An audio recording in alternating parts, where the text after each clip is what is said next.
The doctor closed the medical file and pushed it across the glass table. There is nothing more we can do. Across from him, Billionaire hotel owner Richard Hale sat perfectly still. Behind the floor-to-ceiling windows, Manhattan glittered beneath a cold December rain, but inside the penthouse, the silence felt heavier than the storm. His 8-year-old daughter, Lily, sat in a wheelchair near the fireplace. Her legs were covered by a cream-colored blanket. She had heard those words before: different doctors, different hospitals, the same quiet surrender. Richard signed the discharge papers with a trembling hand. Then Lily spoke. "You never asked me why I'm afraid to stand." Every person in the room turned toward her. Richard looked up sharply. "Lily, what did you say?" But the child lowered her eyes and gripped the blanket until her knuckles turned white. The doctor cleared his throat, uncomfortable.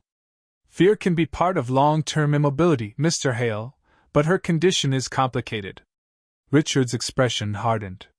He had spent millions on specialists, private equipment, experimental therapy, and nurses trained at the finest institutions. Money had opened every door except the one that mattered. Lily had not taken a single independent step in nearly 4 years. At that moment, the penthouse doors opened. A young woman entered carrying a cleaning bucket in one hand and a faded canvas backpack in the other. Her name was Elena Cruz, the newest housekeeper hired through a temporary agency. Her shoes were old, the leather cracked near the toes, and the sleeves of her gray uniform were slightly too long. The head of staff rushed toward her. "You were told not to enter during medical appointments." "I'm sorry," Elena said softly. "I came for the breakfast dishes." Richard barely looked at her. "Get her out." Elena turned to leave, but something beneath Lily's wheelchair caught her attention. One of the girl's feet was pressed hard against the metal footrest. Not limp. Not resting. Pushing.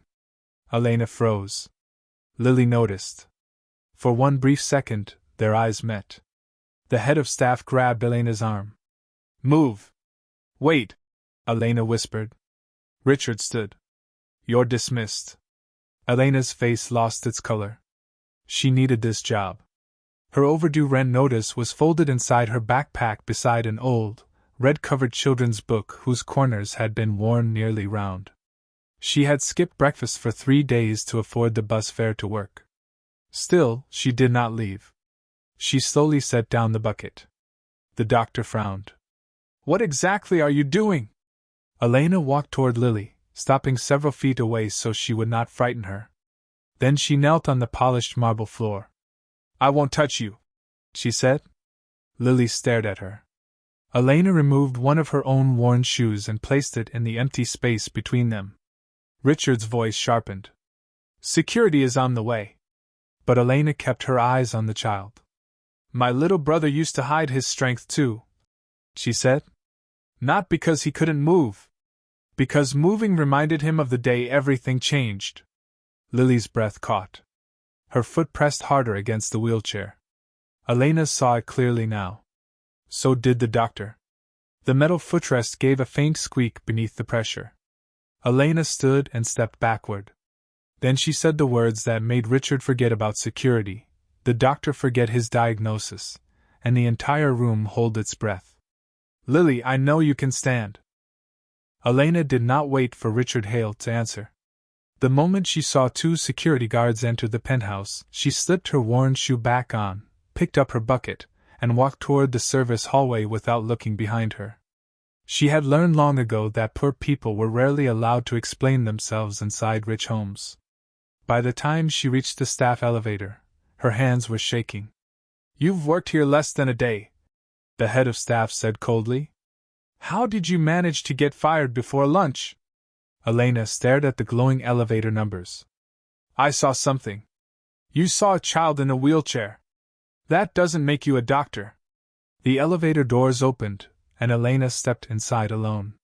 She did not argue. She did not tell them that she had spent most of her teenage years caring for her younger brother, Matteo, after a highway accident left him terrified of his own body. She did not explain how doctors had focused on his damaged muscles while missing the fear that froze him whenever his feet touched the ground. She did not tell them that Matteo had once clung to a hospital bed and whispered, "If I stand, it will happen again." Elena had been 17 then. Their mother had already died, and their father had disappeared years earlier. Elena cleaned offices at night, stocked grocery shelves before sunrise, and studied old rehabilitation books borrowed from a neighborhood clinic during lunch breaks. She never earned a degree. She never wore a white coat. But she learned how fear could imitate weakness. And she learned that sometimes the body remembered pain long after the bones had healed. The elevator reached the basement. Elena sat on a wooden bench beside the laundry room and opened her faded canvas backpack. Inside were a bus pass, a bruised apple, the overdue rent notice, and the old red children's book. The cover showed a small bird standing at the edge of a branch. The title had nearly faded away. Matteo had loved that book. Every night, Elena had read it beside his hospital bed. It was about a bird that believed its wings were broken because it had fallen once. In the final pages, the bird did not learn to fly because someone pushed it. It flew because someone stood nearby and waited. Elena ran her thumb across the torn cover. "You saw it too, didn't you?" she whispered. Upstairs, Lily had not spoken since Elena left. Richard paced beside the windows, furious at the interruption, furious at the doctor, furious at himself for wondering whether the housekeeper had noticed something they had all missed. The doctor examined Lily's feet again. "Push against my hand," he said. Lily remained still. Richard knelt beside her wheelchair. "Did you understand what that woman said?" Lily looked toward the door. After a long silence, she whispered, "She didn't look at my legs." Richard frowned. "What did she look at?" "My face." That answer followed him all the way to the basement. Elena was standing to leave when the elevator doors opened and Richard stepped out. Without the doctor's assistance, and glass walls around him, he looked less like a billionaire and more like an exhausted father. He noticed the red book in her hands. "What did you see upstairs?" he asked. Elena closed the book carefully. "Your daughter is not pretending," she said. "She is protecting herself." "From what?" "I don't know yet." Richard's jaw tightened. "And you think you can find out?" Elena looked at the man who could buy almost anything, then at the old book that had once helped save her brother. "No," she said quietly. "But I think Lily already knows." Richard brought Elena back upstairs under one condition. She was not to touch Lily, question her about the accident, or interfere with her treatment. "You will clean the room," he said. "Nothing more." Elena nodded. "Nothing she doesn't ask for." Richard did not like the answer, but he allowed it. For the next 3 days, Elena moved quietly through the penthouse while therapists came and went. She polished tables, folded blankets, and replaced water glasses. She never mentioned standing. She never stared at Lily's legs. Instead, she noticed the things everyone else ignored. Lily smiled when music played in the kitchen but became rigid when she heard the electric hum of the therapy machine. She could reach across her body without pain, yet she flinched whenever someone stood behind her wheelchair. At night, she asked the nurses to leave the hallway light on. And every morning, her right shoe was slightly more worn at the toe than the left. On the 4th afternoon, Dr. Bennett arrived with 2 specialists and a portable scanning device. Richard had invited them after Elena's words reopened a hope he was afraid to trust. Lily sat beneath the cold white lights of the private therapy room. Sensors were attached to her legs. The doctor asked her to push, lift, and bend. She did nothing. Elena watched from the doorway with a stack of towels in her arms. Dr. Bennett removed his glasses. "This is exactly what I warned you about. She has minimal voluntary response." Richard turned toward Elena. "You said she was hiding her strength." "I said she was protecting herself." One of the specialists gave a humorless laugh. "From trained professionals?" Elena did not react. She placed the towels on a shelf. "Maybe from what the room reminds her of." Dr. Bennett's face tightened. "This child has a serious medical history. Intuition is not evidence." "No," Elena said. "But fear leaves evidence too." The room fell silent. Richard looked from the doctors to his daughter. He had built a hotel empire by demanding certainty before taking risks. Now a housekeeper with cracked shoes was asking him to trust what could not be measured on a screen. Dr. Bennett stepped closer to Elena. "You are crossing a line." Elena lowered her eyes respectfully. "Then fire me again." Lily suddenly gripped the arms of her wheelchair. The scanning device had begun to beep. Its mechanical rhythm filled the room. Beep. Beep. Beep. Lily's breathing changed. Elena saw her shoulders tighten and the color drain from her face. "Turn it off," Elena said. The specialist frowned. "We're in the middle of a reading. Turn it off." Richard raised his voice. "Do it." The machine went silent. Lily bent forward, trembling. Elena remained several feet away. "You're here," she said softly. "Not there." Lily looked up.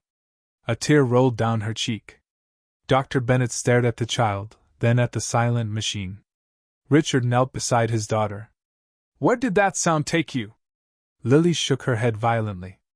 "No one will force you," Elena said. For several seconds Lily fought to breathe. Then she whispered, "The elevator." Richard froze. 4 years earlier, Lily's mother had died in an elevator accident at one of the Hale family's hotels. Lily had been found inside, unconscious but physically unharmed except for minor injuries. Afterward, she had stopped walking. Richard had always believed it was because of damage no skin could fully explain. But Elena was watching Lily's hands. The child was not gripping the wheelchair anymore. She was gripping the sides of her own knees, trying to hold them down. Elena stepped closer and spoke so quietly that only Lily could hear. "You felt them move that day, didn't you?" Lily's eyes widened. Then, for the first time in 4 years, her right heel lifted from the footrest. No one moved. Lily's right heel hovered less than an inch above the metal footrest, but inside that silent therapy room, it felt as if the floor itself had shifted. Richard stared at his daughter. "Do it again," Dr. Bennett whispered. The heel dropped instantly. Lily's face closed. Her shoulders folded inward, and she pulled the blanket over her knees as if the movement had never happened. Elena saw the fear return before anyone else did.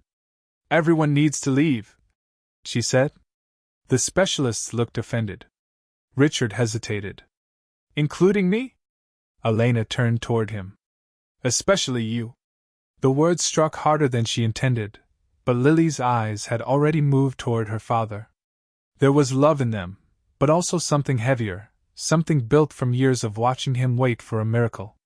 Richard understood. One by one, the doctors stepped out. Richard remained near the door until Lily looked away. Then he followed them into the hallway. Only Elena and Lily were left beneath the cold lights. Elena did not touch the wheelchair. She crossed the room and switched off the therapy lamps. Warm afternoon light entered through the windows, softening the white walls. Then she removed every visible piece of medical equipment from Lily's line of sight. The room stopped looking like a place where something was wrong with her. Elena sat on the floor. "You don't have to stand," she said. Lily looked confused. "Then why are you here?" "To make sure nobody makes you prove anything."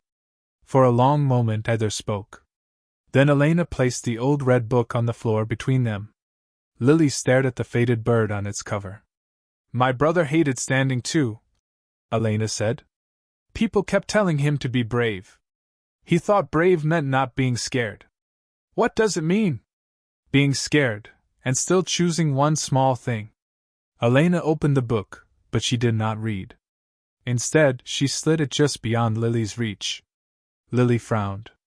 "My book," Elena said. "You can leave it there."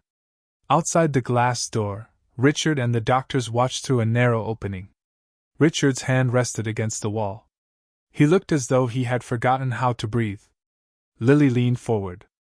Her fingers stretched toward the book but stopped several inches short. Elena stayed seated. She did not encourage her. She did not count.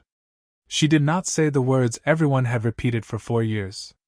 Lily placed both palms on the arms of her wheelchair. Her knees trembled beneath the blanket. A faint sound escaped her throat. The elevator alarm seemed to return inside her mind, the metallic groan, her mother's scream, the terrible drop, the moment she had tried to stand and had been thrown against the wall. Lily squeezed her eyes shut. I can't. Elena's voice remained calm. You already are. Lily opened her eyes. Her body had lifted several inches from the seat. Outside, Dr. Bennett covered his mouth. Richard took one step toward the door, but Elena raised a hand without looking at him. Lily's legs shook violently. Tears ran down her face. Then her feet found the floor. For the first time in 4 years, Lily Hale stood under her own weight. The room seemed to stop breathing. She remained upright for only 3 seconds before collapsing back into the wheelchair. But before anyone could enter, Lily pushed herself up again. This time, she reached for the red book. And she took one step. Then another. Richard opened the door with tears streaming down his face, but Lily did not walk toward him. She turned to Elena and held out the book. I think your bird was waiting for me. By evening, the penthouse no longer felt like the same place. The medical equipment had been pushed against the walls. The specialists spoke in hushed voices, replaying what they had witnessed as if saying it too loudly might make it disappear. Lily sat on the sofa with a blanket around her shoulders, exhausted but smiling. Richard remained near the window, staring at Elena. He had watched his daughter take 2 steps. Yet the question inside him was not how. It was why this woman had known. Elena held the old red book against her chest. One corner of the cover had split open, revealing a folded piece of paper hidden beneath the lining. Lily noticed it first. There's something inside. Elena carefully pulled the paper free. It was not a loose page. It was an inscription written years earlier in blue ink, covered until now by the damaged cloth. Richard stepped closer.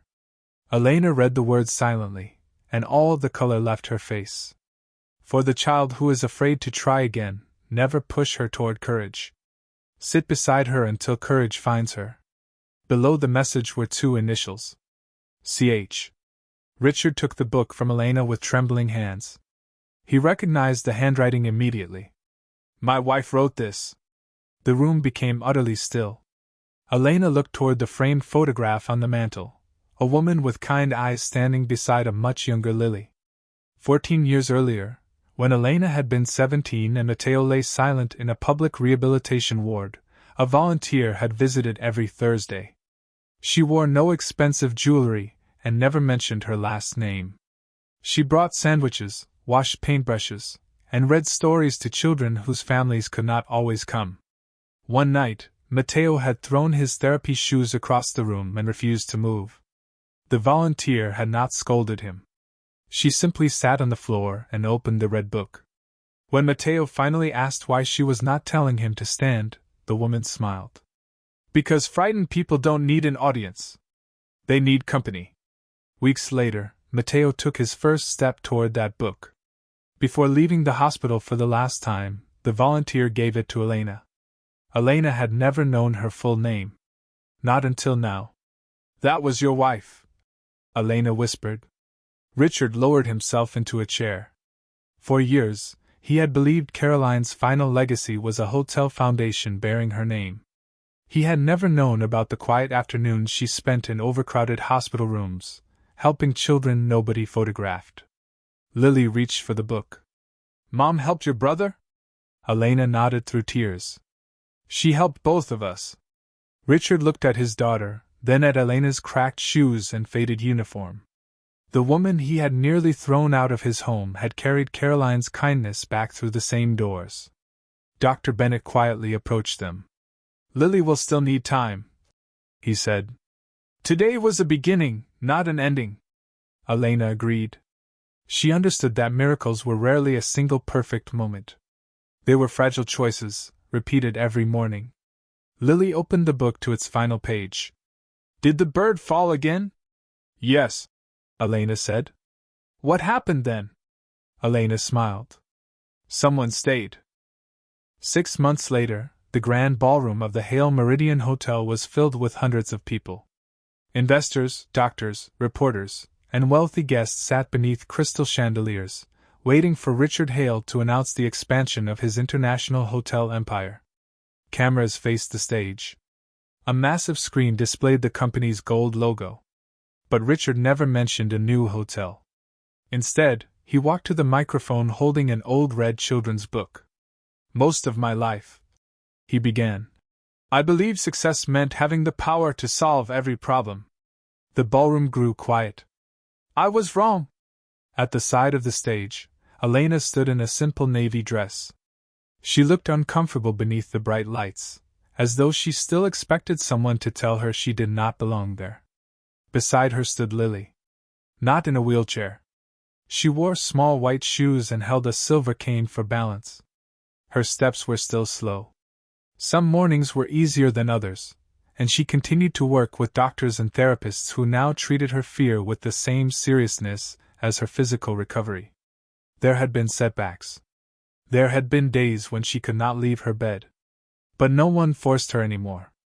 They waited. Richard looked toward Elena. "This woman entered my home as a temporary housekeeper. I dismissed her because I thought her uniform told me everything I needed to know about her." Elena lowered her eyes. Richard's voice broke.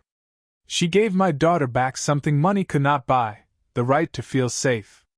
The screen behind him changed. The hotel logo disappeared, replaced by a photograph of Caroline Hale sitting on the floor of a public hospital ward, reading to a group of children. Richard announced that the company's newest project would not be a luxury resort. It would be the Caroline Hale Center for Childhood Recovery, a nonprofit facility offering physical therapy, trauma counseling, family housing, and long-term support regardless of a family's ability to pay. Then he turned toward Elena. "I would like you to lead its family support program." A wave of applause moved through the ballroom. Elena stared at him. "I don't have a degree." "No," Richard said. "You have something we forgot to teach." Lily stepped forward before Elena could answer. She released her father's hand. One careful step. Then another. The ballroom fell completely silent as she crossed the stage alone. Her knees trembled, but her face did not show shame. When she reached Elena, she wrapped both arms around her waist. "You stay," Lily whispered. Elena knelt and held her tightly. "So did you." Richard turned away for a moment, wiping his eyes as the audience rose to its feet. Later that evening, when the chandeliers had dimmed and the guests were gone, Lily placed the red book inside a glass display at the new center's entrance. Beneath it was a small plaque. It did not mention billionaires, doctors, miracles, or impossible steps. It read, "Sometimes people do not need to be pushed forward. They need someone who refuses to walk away." And perhaps that is the kind of miracle the world needs most, not power, wealth, or perfect answers, but the courage to notice someone everyone else has overlooked. If Lily and Elena's story touched your heart, leave a comment for someone who once stayed beside you. Like, subscribe, and share this story, because one small act of kindness may be the first step that changes a life.